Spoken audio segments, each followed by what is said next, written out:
मैं खुदावंद पर्सनल जिम्मेवारी लेता हूं कि मेरी जिंदगी से तेरे नाम को सिर्फ महिमा ही मिलेगी। जब आप अपने काम पर हैं, आप चोरी नहीं करते, ये एक पर्सनल महिमा है खुदावंद को देना कि ये क्रिश्चियन है इसलिए चोरी नहीं करता, परमेश्वर के नाम को महिमा मिलती है। आप अपने मोहल्ले में हैं, आप बाकियों की तरह चुगली नहीं करती, आपको नहीं इंटरेस्ट कि दूसरे के घर में क्या हो रहा है, आपको इंटरेस्ट है कि आज मैंने प्रार्थना की है कि नहीं की, आज मैंने बाइबल पढ़ी है कि नहीं पढ़ी, आज मेरे बेटे ने, मेरी बेटी ने, मेरे हस्बैंड ने परमेश्वर में समय बिताया है कि नहीं बिताया। आपको पता है कि अगर आप भी उनके जैसा ही करेंगे तो ये परमेश्वर की महिमा नहीं होगी। और जब आपकी जिंदगी से, पर्सनल जिंदगी से प्रभु की महिमा नहीं होती, वो आपको नहीं बढ़ाता। आपकी जिंदगी इस बात पे निर्भर करती है कि आपने अपनी पर्सनल लाइफ से खुदा के नाम को कितनी महिमा दी है। क्या आपने अपनी जिंदगी में ऐसे कुकर्म किए हैं कि परमेश्वर के नाम को निंदा जा रहा है, कि आपने अपनी जिंदगी में ऐसे काम किए हैं कि परमेश्वर के नाम को महिमा मिल रही है। परमेश्वर ने कहा तुम्हारे भले कामों को देखकर लोग तुम्हारे पिता की जो स्वर्ग में है लोग बढ़ाई करें। जब इजरायली लोग निकले वहां से तो बड़े चमत्कार दिखा के निकले। तो जब इजरायली लोग वहां पहुंचे नहीं जहां उनको पहुंचना चाहिए था, तो आप जानते हैं लोगों ने क्या कहा? लोगों ने परमेश्वर के नाम को निंदा दी। परमेश्वर ने कहा इनका परमेश्वर तो बड़ी बड़ी बातें करके इनको यहां से ले गया था, लेकिन वहां नहीं पहुंचाया जहां इन्हें पहुंचाने का वायदा परमेश्वर ने किया था। और वचन में क्या लिखा है कि इसके कारण परमेश्वर की निंदा हुई अन्य जातियों में।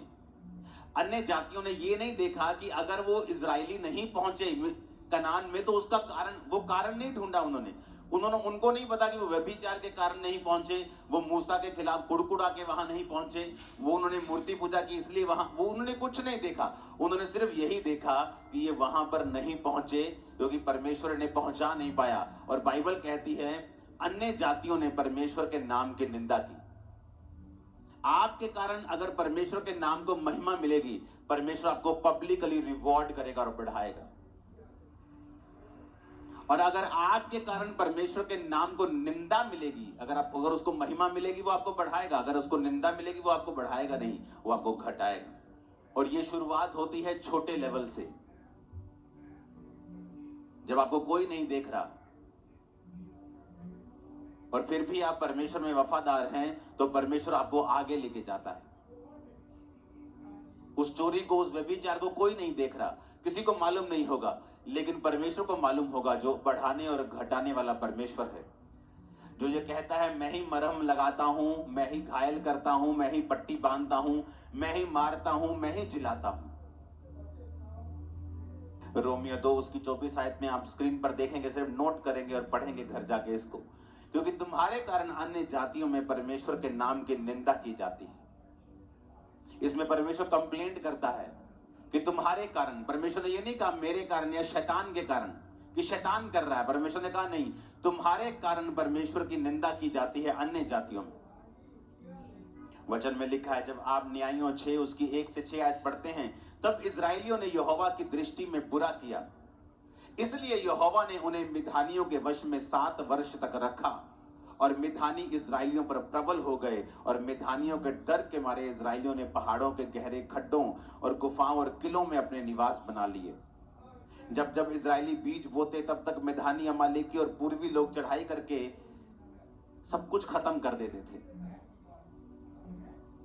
अब अज्जा तक छावनी डाल डालकर भूमि की उपज नष्ट कर डालते थे और इजरायलियों के लिए ना तो भोजन वस्तु, ना भेड़ बकरी, ना गाय बैल, ना गधा छोड़ते थे। 6 आयत में लिखा, मिधानियों के कारण इजरायली बड़ी दुर्दशा में पड़ गए, तब इजरायलियों ने यहोवा की दुहाई दी। और पहली लाइन में फिर पढ़ेंगे, इजरायलियों ने यहोवा की दृष्टि में बुरा किया, इसलिए यहोवा ने उन्हें मिधानियों के वश में 7 वर्ष तक रखा।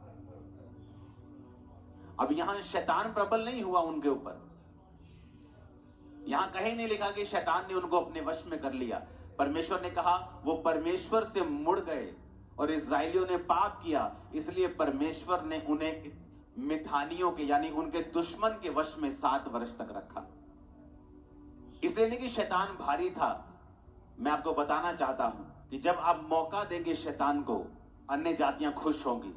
नहीं तो अन्य जातियों के पास 0.11%, 0.0001% भी पावर नहीं है आपके ऊपर रेन करने की, आपके ऊपर चढ़ने की। मैं आपको बताता हूं, आप परमेश्वर के दास और दासियां हैं, उसके बेटे और बेटे, किसी की औकात नहीं है आपको छू जाए, मैं आपको बता रहा हूं।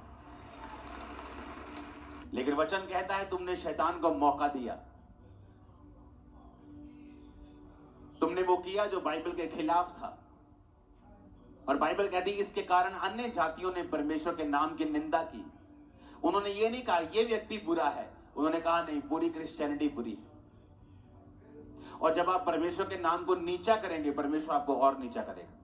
आप उसके नाम को ऊंचा करेंगे, परमेश्वर आपको ऊंचा करेगा। सब कुछ आपके हाथ में है। तब क्या हुआ? 7 आयत में लिखा है, न्यायों 10 उसकी 6 से 10 जब आप पढ़ते हैं, 6 में लिखा जब इजराइलियों ने यहोवा की दृष्टि में फिर बुरा किया, तो 7 आयत में लिखा यहोवा का क्रोध इजराइल पर भड़का और उन्हें पलिश्तियों और अमोनियों के अधीन कर दिया। पूरी बाइबल आप पढ़ के देखो, जब जब इजराइलियों ने बुरा किया, परमेश्वर ने उन्हें दुश्मन के वश में कर दिया। एक सताव होता है आपको बढ़ाने के लिए होता है, एक होता है कि आप अपनी गलतियों की वजह से उस चीज में पड़ते हैं। और यहां पर अगर आप बाइबल में पूरी बाइबल को ध्यान से पढ़ेंगे तो वचन में लिखा है कि हमेशा इजरायली फंसते थे अपने पाप के कारण, और फिर परमेश्वर की दुहाई देते थे, परमेश्वर उन्हें फिर छुड़ाता था, फिर वो परमेश्वर में बिगड़ जाते थे, फिर वो दुश्मन के वश में चले जाते थे, फिर परमेश्वर की दुहाई देते थे और फिर परमेश्वर ने छुड़ाता था। ऐसा चलता रहा कितने 100 सालों तक। जबकि ऐसा करने के लिए आप नहीं बुलाए गए हैं, आप बुलाए गए हैं, बाइबल कहती है, परमेश्वर के गुणों को दिखाने के लिए, परमेश्वर की ग्लोरी को दिखाने के लिए, उसके गुणों को दिखाने के लिए, उसकी पावर को दिखाने के लिए। आपके बच्चे बेस्ट पोजीशंस के ऊपर होंगे और उसकी ग्लोरी होगी। मैं आपको बता रहा हूं, आप जब खुदा के साथ वफादार होंगे, जहां दूसरे लोगों के बच्चे नहीं पहुंच पाए, आपके बच्चे उससे भी अधिक बड़ी पोजीशन में होंगे, जबकि आप फाइनेंशियली उनसे कहीं नीचे थे। मैं आपको बता रहा हूं, परमेश्वर दिखाएगा आपको कि उसने आपको चुना है। और अगर आप उसकी महिमा करेंगे, अगर आप परमेश्वर के नाम को ऊंचा करेंगे, अगर आप पर्सनल जिम्मेवारी के साथ परमेश्वर के नाम की महिमा करेंगे, वो आपको बढ़ाएगा। बाइबल कहती है सैमसन को भी इसीलिए चुना गया था, एक माइटी मैन ऑफ गॉड, जिसे चुना गया परमेश्वर ने पलिश्तियों के हाथ से इजरायलियों को छुड़ाने के लिए। पर वचन कहता है उसकी एक कमी थी, औरतों के पास जाना, वैश्याओं के पास जाना, उसकी कमी थी। और वचन कहता है उस कमी के कारण उसने अपना भेद औरत को बताया, उसने उसके सारे बालों को जिसमें उसकी पावर थी काट दिया। और जब फिर पलिश्ती उस पर कब्जा करने के लिए आए, उसने सोचा अभी भी मैं ऐसे लटों को झटकाऊंगा और ऐसे ही परमेश्वर का आत्मा उस पर उतरेगा। तो वचन कहता है आत्मा उतरा नहीं, और उसने सैमसन को वश में करके उसकी आंखों को नोच लिया। वो सैमसन जो उनका मजाक उड़ाता था, अब वो लोग सैमसन का मजाक उड़ाने लगे। कारण क्या था? शैतान। अरे शैतान तो लोगों को छू भी नहीं सकता, हम लोगों को शैतान तो टच भी नहीं कर सकता। बाइबल कहती है वो तो हमारे पांव की जूती के नीचे है। हमें लताड़ने का परमेश्वर ने अधिकार दिया है, डांटने का अधिकार दिया है, निकालने का अधिकार दिया है। शैतान आपकी लाइफ में कुछ नहीं कर सकता। लेकिन यहां पर सैमसन ने मौका दिया, और वचन कहता है उसके बाद सैमसन की बेइज्जती हुई। सैमसन की सारी चीजें जो उनके खिलाफ चलनी चाहिए थी, अब सैमसन के खिलाफ चल रही थी। पाप के जो परिणाम है वो भयानक है हमेशा।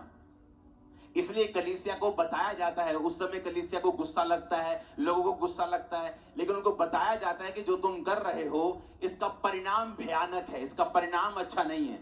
तो हमें अभी सुधर जाना चाहिए ताकि बाद में अन्य जातियों में भी परमेश्वर के नाम की निंदा ना हो।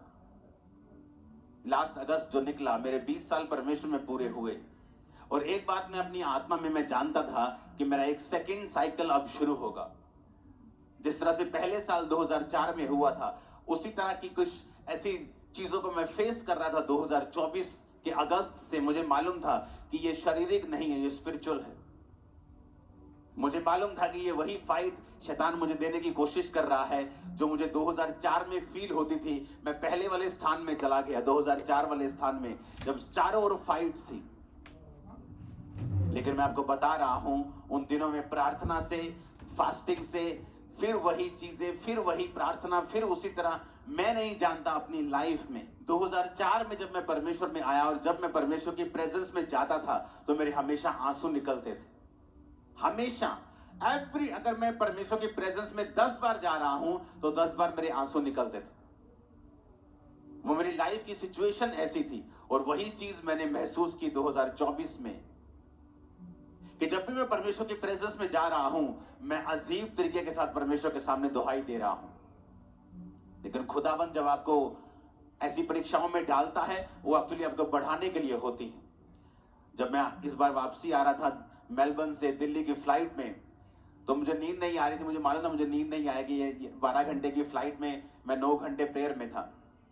जाते वक्त अलग था माहौल, लेकिन आते वक्त मैं टोटल प्रार्थना में था। तो जब मैं प्रेयर कर रहा था तो परमेश्वर ने मुझे विजन्स देने स्टार्ट किए। और मैं आपको बताऊंगा आने वाले समय में जो खुदा ने विजन दिया है वो इतना ग्लोरियस है और इतना महान है।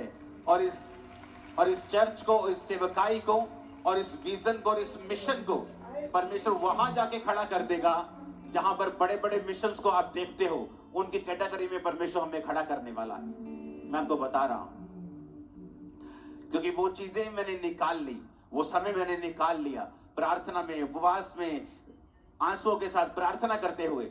मुझे मालूम था कि जिस चीज से मैं गुजर रहा हूं, मैंने कोई गलत काम नहीं किया, लेकिन मैं निकल रहा हूं। लेकिन जब परमेश्वर ने मुझे विजन देना स्टार्ट किया, मुझे बताना स्टार्ट किया, और मैं प्रार्थना में था, और इसलिए नहीं कि परमेश्वर क्यों हो रहा है, कैसे हो रहा है, मैं ऐसे कभी प्रार्थना नहीं, जस्ट परमेश्वर की प्रेजेंस में आप बाइबल पढ़ रहे हैं, आप प्रार्थना कर रहे हैं, और परमेश्वर ने सारी चीजों को जाहिर करना शुरू किया। वो ग्रेट काम करने वाला है हमारे बीच में, एक ऐसा लेवल जो कभी सोचा नहीं जा सकता, जो एक ड्रीम होगा लोगों के लिए, जिसमें परमेश्वर हमें लेके जाने वाला है दिनों, महीनों में, अब हफ्तों में। मैं आपको बता दूंगा ये पॉसिबल है अगर आप अपनी पर्सनल लाइफ से परमेश्वर की महिमा करेंगे तो। अगर आप अपनी वाइफ के सामने भी ब्लू फिल्म देख रहे हैं, आपने अपनी पर्सनल गवाही को खत्म कर लिया है। अगर आपकी फैमिली को पता है आप झूठ बोलते हैं, तब भी आपने अपनी पर्सनल गवाही को खत्म कर लिया है। आपकी पर्सनल टेस्टिमनी आपके लिए सबसे बड़ा ट्रेजर है, सबसे बड़ा धन है, सबसे बड़ा खजाना है। आपकी गवाही जो आपको अपने आसपास लोगों को पहले बतानी है। पहले आपके लोकल लोगों को आपकी गवाही मालूम होगी, फिर आपके मोहल्ले को, फिर आपके नगर को, आपके देश को, आपके पूरे वर्ल्ड को, फिर आपकी टेस्टिमनी मालूम होगी। लेकिन शुरुआत आपके घर से होगी, आपके आसपास के लोगों से होगी कि आप कैसे हैं। हो सकता है कई साल आपकी सिचुएशन चेंज ना हो और परमेश्वर ये चेक करे कि आप कैसे हैं। जो विजन, जो मिशन परमेश्वर ने आपको दिया है, कि आप उसको संभाल पाएंगे, कि आप उसके काबिल हैं, वो आपको परखेगा कई तरीकों के साथ। और मैं लोगों को एक मैसेज देना चाहता हूं जो परमेश्वर ने आज अभी इस मीटिंग में आने से पहले मुझे दिया है। जिन लोगों को लगता है कि परमेश्वर के नाम को ऐसा बोला जा रहा है किसी व्यक्ति के कारण या किसी के कारण, उनको एक वचन जो परमेश्वर ने मुझे दिया मैं आपको देना चाहता हूं। यहोशूएल 36 उसकी 23 हम सब पढ़ेंगे भी, सब स्क्रीन पर भी देखेंगे, सब बाइबल की ओर भी देखेंगे अगर बाइबल आपके पास है तो। परमेश्वर कहता है, मैं अपने बड़े नाम को पवित्र ठहराऊंगा। जो जातियों में अपवित्र ठहराया गया, जिसे तुमने उनके बीच अपवित्र किया, और जब मैं उनकी दृष्टि में तुम्हारे बीच पवित्र ठहरूंगा, तब वे जातियां जान लेंगी कि मैं यहोवा हूं। परमेश्वर यहोवा की यही वाणी है। परमेश्वर की आत्मा ने कहा, आने वाले दिनों में ऐसे कार्य होंगे, ऐसे काम होंगे कि ये पूरी जातियां परमेश्वर को पवित्र ठहराने लग जाएंगी, और खुदा अपने आप को खुद पवित्र ठहराएगा, और क्रिश्चियनिटी के नाम की बल्ले बल्ले होगी, और ऊंचाई आप देखेंगे इसके। और आमीन, ऊंचा चाहिए चर्च। अगर किसी दुष्ट की वजह से क्रिश्चियनिटी के नाम को बदनामी मिलती है, तो परमेश्वर कहता, मैं अपने नाम को खुद पवित्र ठहराऊंगा। आने वाले समय में आप देखोगे खुदा के नाम को इसी जगहों के पर ऊंचा होते हुए। और ये मेरा नहीं, ये खुदा का वचन है आप लोगों के लिए, और पंजाब की कलीसिया के लिए, और इंडिया की कलीसिया के लिए, और दूर सब देशों की कलीसिया के लिए। वो अपने नाम को पवित्र ठहराएगा। और उसे किसी टीवी चैनल की जरूरत नहीं है अपने नाम को पवित्र ठहराने के लिए। जब वो काम करने भी आएगा वो ऐसा करेगा लोग देखते रह जाएंगे। और परमेश्वर कहता है जातियां जान लेंगी कि मैं यहोवा हूं। हालेलुया। परमेश्वर में एग्जाम्पल्स देता है।